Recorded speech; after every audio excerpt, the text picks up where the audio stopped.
Tuhan mencari orang bersungguh-sungguh hati dalam Dia. Tuhan tahu apa cerita hati saudara. Tuhan tahu bahwa saudara berkata seperti Esther berkata, saudaraku tidak kebetulan di mana Tuhan meletakkan saudara masing-masing. Suatu hari mungkin saudara menghadapi situasi di mana saudara perlu membuat pilihan, maka saudara diam saja mencari aman, atau saudara berani bertindak mengambil resiko demi menyelesaikan panggilan Tuhan. Mari pilih selesaikan panggilan Tuhan berapapun halnya. Kenapa? Karena kita mengerti Tuhan ada di atas segala. Kita tidak perlu takut kepada manusia, kita hanya perlu takut kepada Tuhan. Satu perkara kita harus sadar, jangan tidak sadar, bahwasanya hidup kita di dunia ini, kita selalu berada di dalam perang rohani. Ada pihak kegelapan, ada pihak Tuhan. Mari kita ikut berperang di pihak Tuhan. Maka kemenangan kita dijamin Tuhan. Tapi kalau kita diam saja, seperti kata Mordekai, dengan sendirinya kita bersetuju dengan pihak kegelapan. Kalau kita tidak berbuat apa-apa, kita membiarkan pihak kegelapan yang menang. Jangan kita diam saja, saudara. Saya percaya tidak ada kita yang mau menjadi hamba Tuhan yang berpuas dengan pelayanan kita sekarang. Mungkin karena sekarang kita sudah diberkati. Dan tidak ada kita cuma Tuhan, anak-anak Tuhan yang berpuas hanya dengan beribadah sekali seminggu dan kemudian menerima semua kelimpahan berkat. Tidak, saudaraku.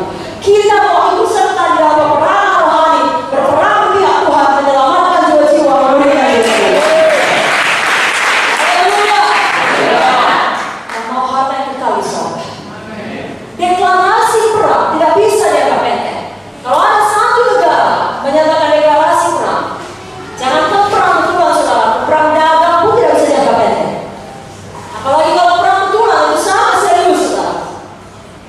Di negara ya, kalau Tuhan sudah mendeklarasikan perang, itu lebih serius lagi. Sebabnya kita pun harus serius berperang di pihak Tuhan. Bukan menonton, bukan berdiri diam. Tidak, saudara. Hakim-hakim 4 ayat 2-3 saya bacakan. Lalu Tuhan menyerahkan mereka ke dalam tangan Yabin, raja Kanaan yang memerintah di Hazor. Panglima tentaranya ialah Sisera yang diam di Haroset Hagoyim.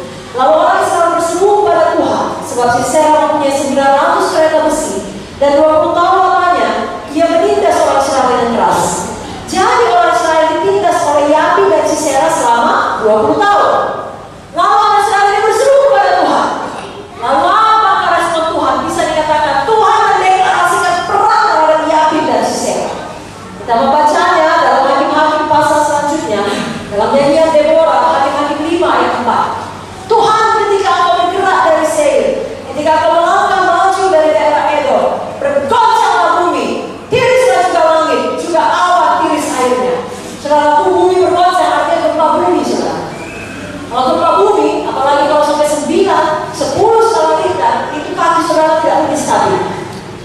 Baru dikatakan tirislah langit, awan tiris airnya. Kalau Tuhan berperang, awan berperang, langit pun juga berperang. Ya, sehingga musuh mereka susah bergerak. Lalu ada kabut yang membuat musuh susah melihat. Ada hujan sehingga kereta musuh terjebak dalam lumpur. Tanahnya becek oleh air hujan. Ayat 5 saya bacakan Hakim-Hakim 5. Gunung-gunung yakni Sinai bergoyang di hadapan Tuhan, di hadapan Tuhan Allah Israel. Gunung-gunung bergoyang, terjemahan aslinya melted, ya, meleleh. Gunung-gunung meleleh. Jadi kalau dulu orang-orang kalau namanya mau bersembunyi ke gunung susah ditemukan.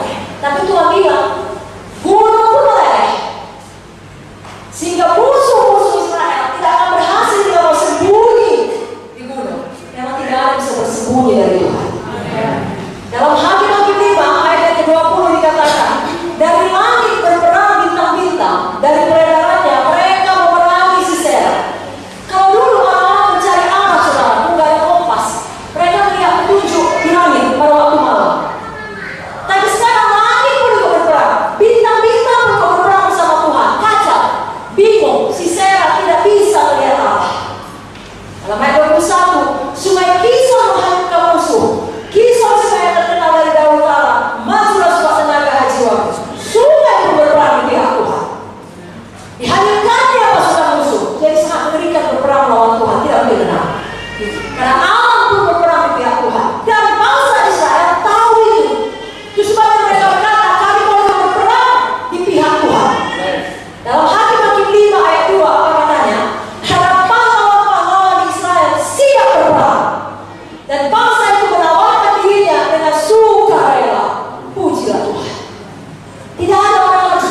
kepada bangsa Israel bahwa mereka berperang. Mereka menawarkan diri dengan sukarela. Biarlah kita juga di sini demikian. Jangan sampai ada orang memuji kita, ayo menginjil, ayo mengunjungi, bahkan modis. Saudara yang menawarkan diri saudara kepada kemenangan kita merobohkan saudara. Kasih Kristus menggerakkan saudara. Kuasa Tuhan memberkati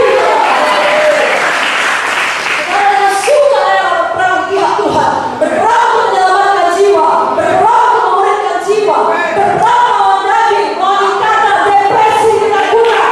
Saudara menang melawan berperang bersama berjasa. Jangan kita diam saja menikmati berkat dan menonton. Kerap kali demikian, kalau kita hanya diam dan menonton dan bergerak, ujung-ujungnya disibukkan dengan semua hal duniawi. Saudara tidak mau, tapi itulah kenyataannya. Jangan kita demikian, saudara, betul-betul berperang, saudara. Mari kita bertindak. Kita berani menyuarakan kebenaran. Apa yang dikatakan oleh firman, apa yang digerakkan oleh Kudus dalam hati kita, kita lakukan. Kita tidak menunda-nundanya. Saudara, aku tahu saudara, dalam peperangan melawan Yabin dan Sisera ini, ada satu suku. Mereka tidak mau berperang, mereka diam saja. Namanya Meros. Apa kata Tuhan mengenai Meros? Hakim-Hakim 5 ayat 23. Kutukilah kota Meros, firman malaikat Tuhan. Kutukilah habis-habisan penduduknya, karena mereka tidak datang membantu Tuhan sebagai pahlawan. Kenapa Meros harus dikutuk? Bukankah Meros tidak berbuat dosa yang parah? Tapi Meros diam saja. Meros pasif. Meros tidak berbuat apa-apa, mereka menonton saja. Kita tidak mau demikian. Kita sadar selalu ada perang rohani. Ini bukan waktunya untuk diam dan menonton. Saudara lihat kemajuan zaman, bagaimana perkembangan sosmed, segala sesuatu yang terjadi di seluruh dunia. Saudara bisa tahu ada di gambar